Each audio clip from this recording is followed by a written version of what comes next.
Selamat pagi adik-adik mahasiswa yang mengambil praktikum fenomena dasar mesin. Saya ucapkan selamat pagi, salam sejahtera bagi kita semua.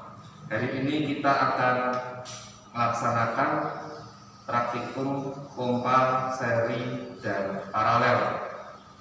Adapun tujuan dari praktikum pompa seri dan paralel yang pertama adalah mahasiswa dapat memahami tentang perubahan energi mekanis menjadi energi tekanan fluida. Yang kedua, mahasiswa dapat memahami tentang sistem kerja pompa. Yang ketiga, mahasiswa dapat memahami model matematis antara pompa rangkaian seri dan paralel. Yang keempat, mahasiswa dapat mengamati aliran fluida yang melalui pompa baik rangkaian seri dan paralel. Untuk tinjauan pustaka, pompa adalah suatu alat mesin fluida yang termasuk dalam golongan mesin kerja. Pompa berfungsi untuk merubah energi mekanis atau kerja putar poros menjadi energi fluida dan tekanan. Kemudian berdasarkan kelas dan jenis pompa dibagi menjadi tiga, yaitu pompa sentrifugal, pompa rotary, dan pompa reciprocating atau piston. Pada praktikum kali ini kita menggunakan pompa sentrifugal. Pompa sentrifugal adalah suatu mesin kinetis yang mengubah energi mekanik menjadi energi fluida, yaitu menggunakan gaya sentrifugal. Pompa sentrifugal terdiri dari sebuah cakram dan sebuah sudu-sudu. Arah putaran sudu-sudu itu biasanya dibelokkan ke belakang terhadap arah putaran.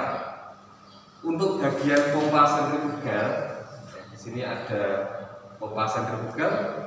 Bagian pertama adalah vane, yaitu impeller. Ini berfungsi sebagai tempat berlalunya cairan pada impeller.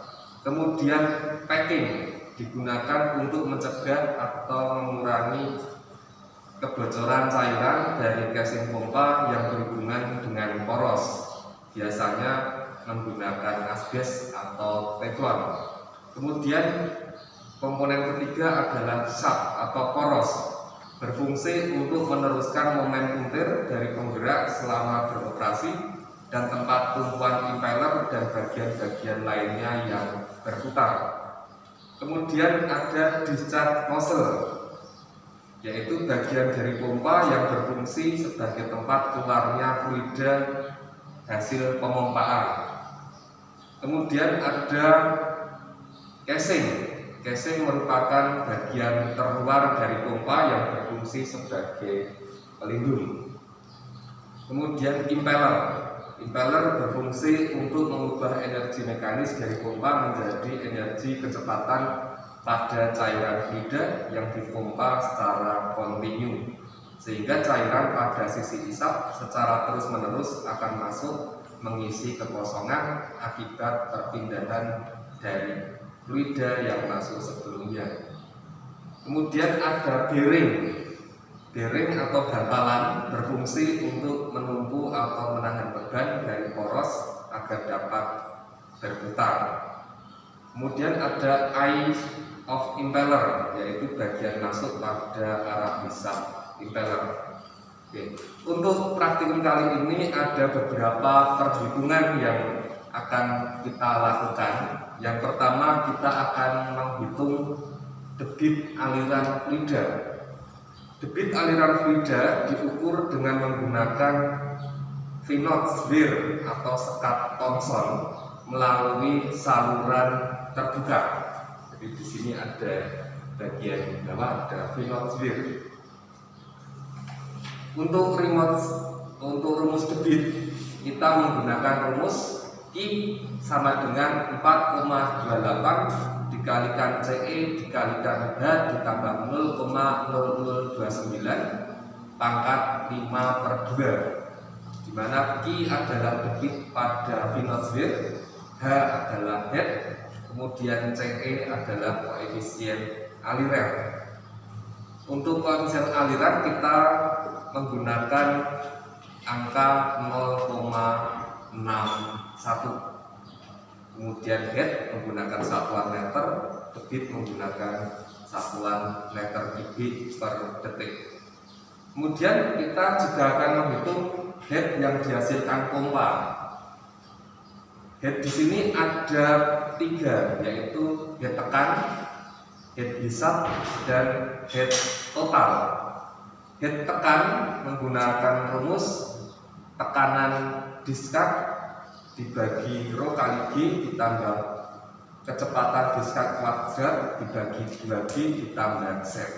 Kemudian head hisap atau HS sama dengan tekanan hisap ditambah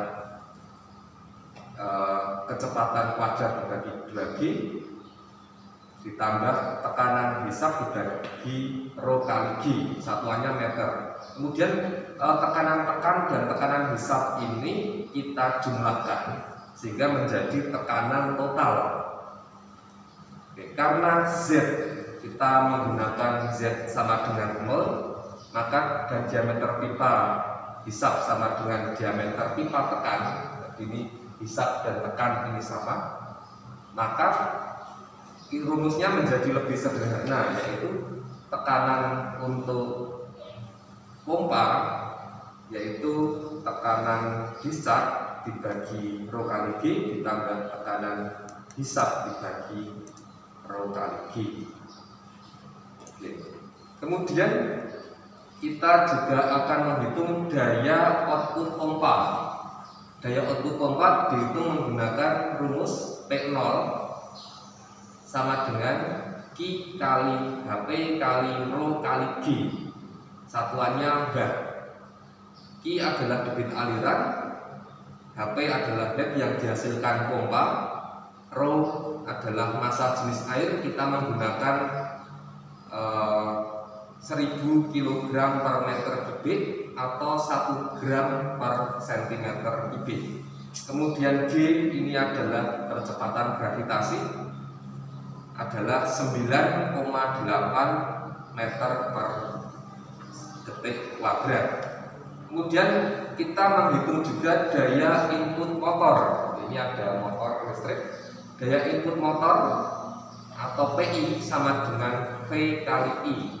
V adalah tegangan listrik, I adalah arus listrik. Nanti kalau kita lihat di sana ada voltmeter dan ampere meter. Kemudian kita menghitung juga efisiensi pompa tunggal, yaitu P0 dibagi PI. P0 adalah daya output pompa, PI adalah daya input pompa atau daya input dari motor.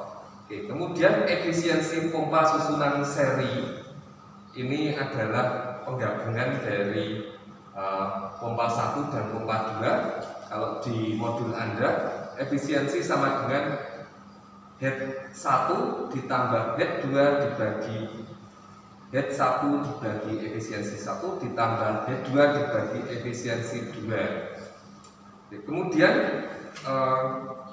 kita juga akan menghitung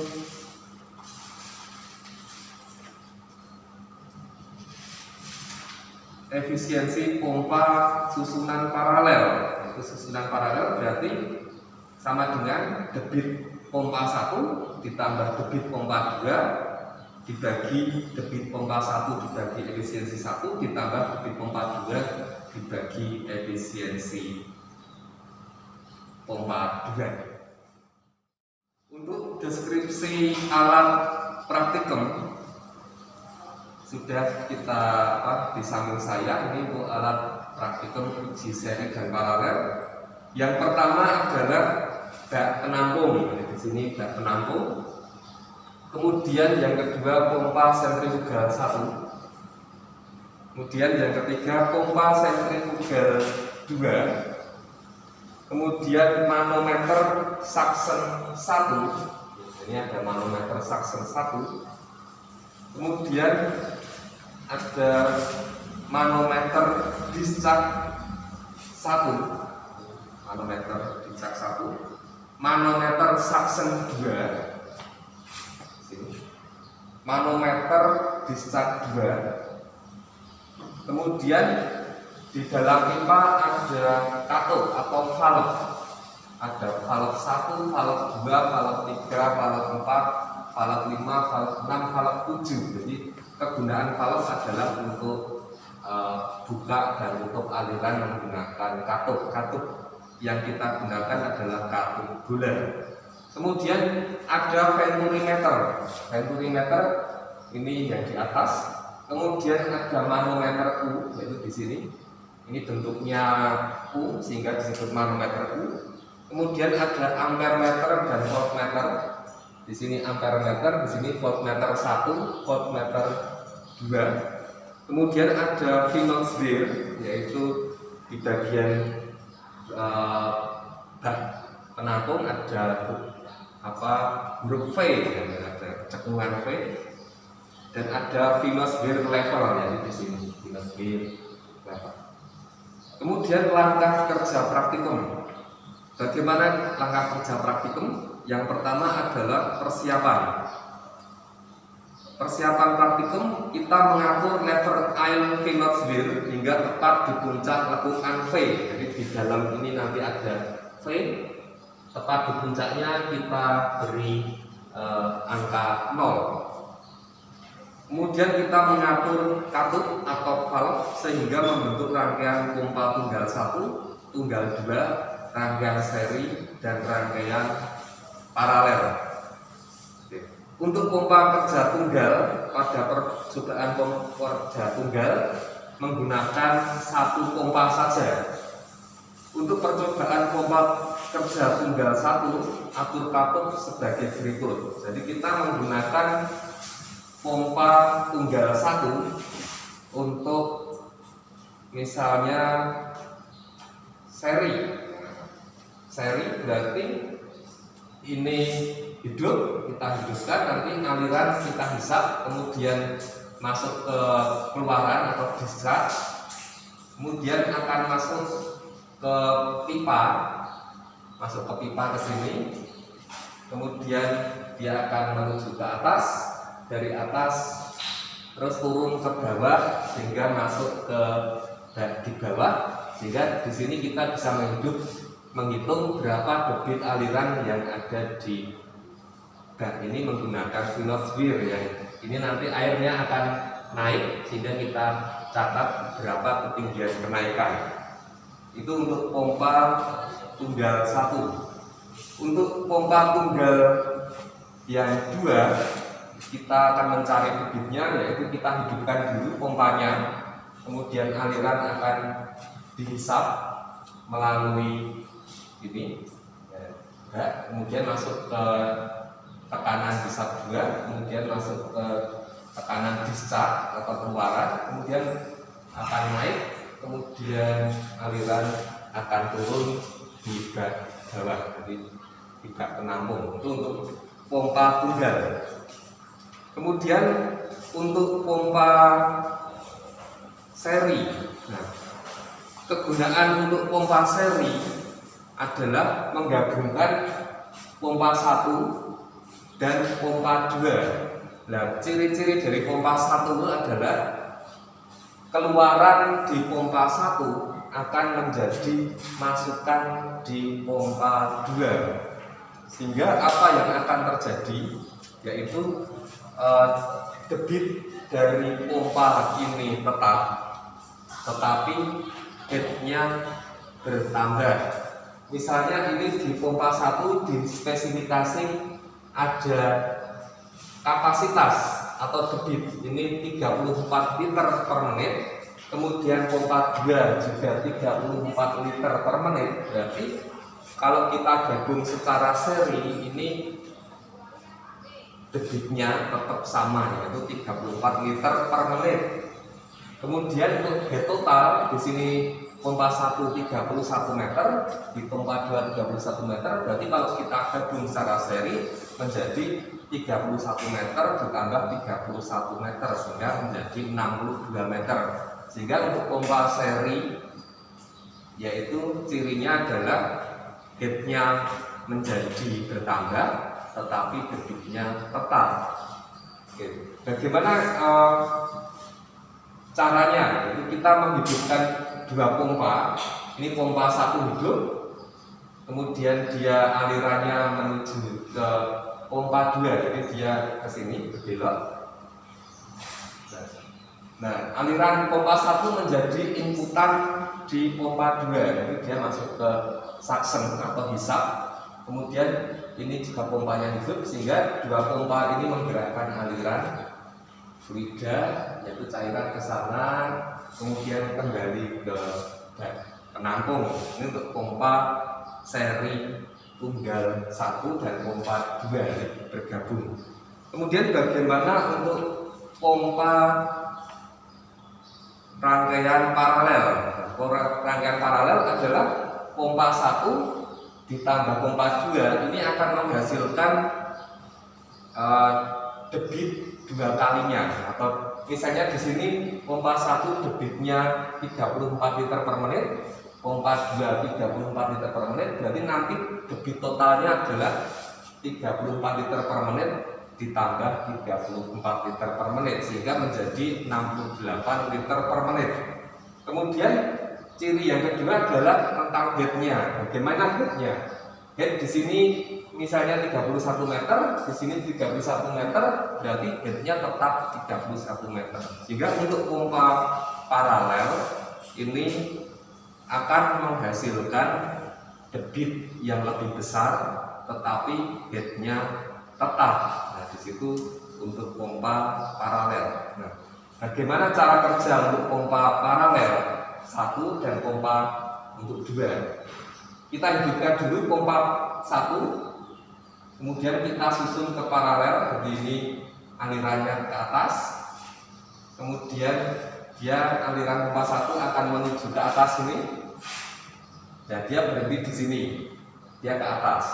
Kemudian pompa 2 kita hidupkan, nanti aliran disedot, kemudian dikeluarkan di pompa 2, dan akhirnya ketemu juga di pompa pipa yang sebelah atas sini. Sehingga di sini adalah gabungan dari debit pompa 1 ditambah debit pompa 2, sehingga di sini alirannya menjadi debitnya sangat besar. Jadi ada dua pertemuan debit pompa di sini, tetapi headnya tetap. Itu adalah untuk pompa seri dan pompa paralel. Kita akan mencoba menghidupkan pompa tunggal 1. Bagaimana cara mencari debit di pompa tunggal 1? Oke, pompa tunggal 1 ada di sebelah saya.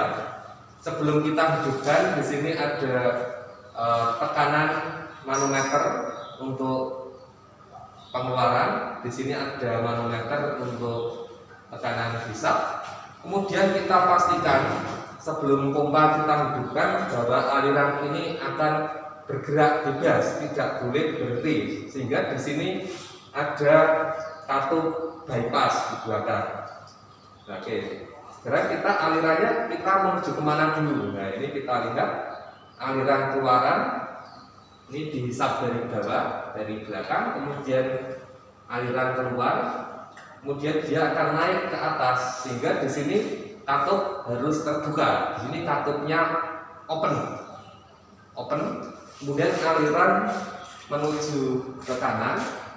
Nah, ini kemudian ke atas, sehingga kalau dia mau ke bawah, ini sudah ada katup tertutup, sehingga alirannya ke atas. Nah, di sini melewati venturimeter. Jadi sebelum ada aliran ini tabung manometer U ini sejajar antara kiri dan kanan. Ini isinya adalah air raksa. Air raksa sebelum ada aliran yang ada di atas ini pasti sejajar. Nanti setelah ada aliran air ini akan bergerak, yang satu ke bawah, yang satu akan terdorong ke atas, sehingga kita bisa mencari berapa tekanan yang ada di dalam pipa menggunakan manometer U. Di sini menggunakan satuan milimeter, jadi satuannya milimeter air raksa. Nah, atau milimeter Hg, kemudian aliran akan menuju ke bawah. Di sini harus terbuka atau open, kemudian alirannya bisa menuju ke bawah. Oke. Kita coba hidupkan pompa 1. Kita lihat bahwa manometer di sini masih sejajar antara kiri dan kanan. Sekarang kita akan coba hidupkan, nanti di aliran di manometer akan berbeda. Nah, jadi di sini setelah aliran bergerak ke atas, di sini aliran manometer yang satu ke bawah, yang satu ke atas. Di sini ada selisihnya adalah 2,5 cm. 2,5 cm. Jadi di sini cirinya kalau ada aliran, maka di sini manometer akan mengukur ada perbedaan tekanan. Di sini ada tekanan hisap. Kita bisa membaca menggunakan satuan kilogram per centimeter kuadrat. Kemudian di sini ada tekanan hisap yang menggunakan satuan kilogram per centimeter kuadrat.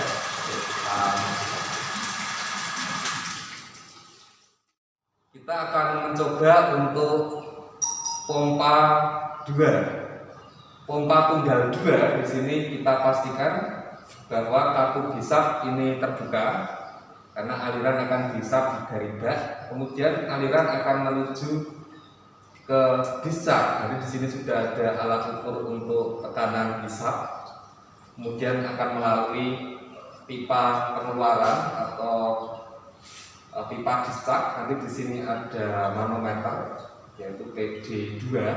Kemudian aliran akan naik ke atas sehingga di sini harus open. Katupnya open, kemudian dia akan ke atas, melewati atas, kemudian melewati venturimeter. Dari venturimeter ini nanti akan manometernya juga akan berubah, yang kanan ke bawah, yang kiri ke atas, kemudian masuk lagi ke V-notch ke bak. Kemudian dari sini kita bisa ukur ketinggian dari V-notch. Nah, seperti itu. Oke, kita hidupkan pompanya. Pompa 2 sebelah sini. Oke, kita katup bypass kita tutup. Oke, katup bypass kita tutup sehingga alirannya semuanya ke atas. Di sini kita bisa lihat untuk tekanan hisap di pompa 2. Kemudian ada tekanan hisap di pompa 2. Kita catat, kemudian di sini juga ada perbedaan tekanan. Ini kira-kira 1, 2, 3 cm Hg. Kemudian aliran turun ke bawah. Kemudian kalau kita lihat dari 0 ada kenaikan sampai ke 3 cm. 3 cm. Kita masukkan ke rumus untuk H 3 cm. Nanti bisa diukur I-nya berapa pakai rumus yang ada di modul Anda. Seperti itu. Kita matikan pompanya.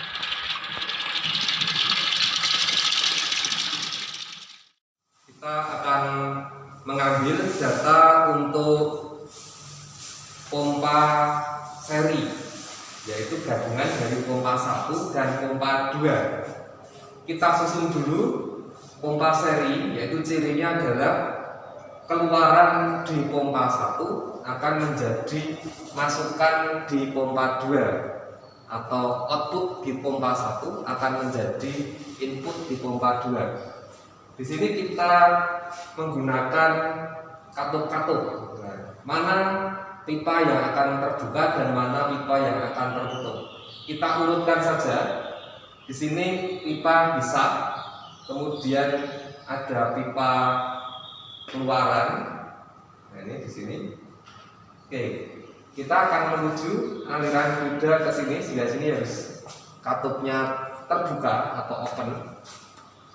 Nah, kemudian aliran akan masuk ke hisap di pompa 2. Jadi keluaran di pompa 1 akan menjadi masukan di pompa 2 di sini. Kemudian aliran akan diteruskan, kemudian ke atas, ke bawah, dan masuk ke gas. Oke, kita akan hidupkan pompa 1 dan pompa 2. Di sini sebelum ada aliran, kita pastikan bahwa ketinggian di manometer U adalah sejajar. Itu berarti tidak ada aliran yang mengalir. Kita coba pompa 1 hidup. Oke, kita lihat sudah hidup. Oke. Nah, di sini setelah ada aliran, pompa di manometer U terlihat ada perbedaan ketinggian. Nah, setelah stabil, kita tunggu stabil. Setelah stabil nanti kita akan atur debitnya. Debitnya nanti akan berada di sini. Juga secara teori debitnya ini sama, cuma totalnya akan berbeda.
Mencoba untuk mengambil data pompa paralel. Pompa paralel adalah cirinya keluaran di pompa 1 dan keluaran di pompa 2 akan bertemu di satu titik, sehingga di sini adalah pipanya pertemuan antara dua debit pompa 1 dan debit pompa 2. Kemudian untuk head pompa 1 dan pompa 2 ini headnya sama, ini tidak mengalami penambahan, hanya penambahan debitnya saja. Oke, kita lihat, kita susun pompa 1 dan pompa 2 secara paralel. Oke, kita ini aliran fluida terhisap, kemudian alirannya menuju ke atas, dia akan menuju di pipa sebelah sini. Kemudian pompa 2 ada hisap, kemudian dia keluar, dia akan dihisap keluar, kemudian dia akan naik ke sebelah sini, sehingga di sini adalah pertemuan dua debit pompa 1 dan debit pompa 2. Oke, kita coba hidupkan. Oke, pompa 1 dan pompa 2.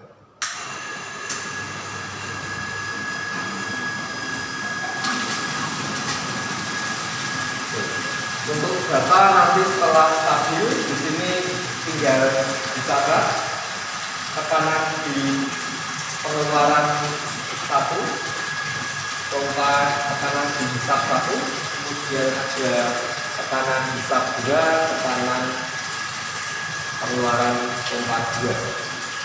Kemudian di sini manometer selisihnya cukup besar, yaitu antara jarak kanan dan kiri ini cukup tinggi sekali karena di sini ada pertemuan dua debus pompa, sehingga debusnya cukup besar yang masuk ke orifis. Kalau kita lihat di sini ada 1, 2, 3, 4, 5, 6, 7, 8, 9, 10, hampir 11 cm lagi. Jadi tekanannya cukup besar karena di dalam pipa ini ada dua digit, yaitu tekanan di discharge 2 dan tekanan di discharge 1. Ini ada penambahan tekanan yang cukup besar.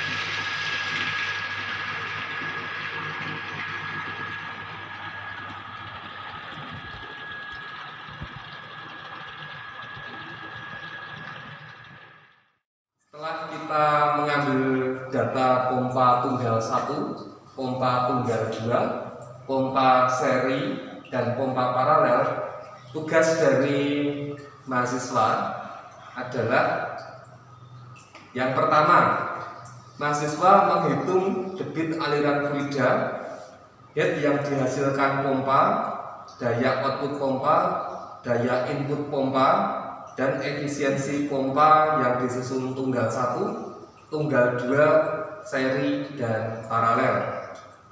Tugas yang kedua, mahasiswa membuat grafik karakteristik pompa kerja tunggal seri dan paralel, yaitu yang pertama grafiknya adalah perbandingan antara head dan debit. Kemudian grafik perbandingan daya input dan debit. Kemudian grafik perbandingan daya output dan debit. Kemudian perbandingan efisiensi dan debit. Kemudian yang grafiknya untuk kapasitas itu sebagai absis.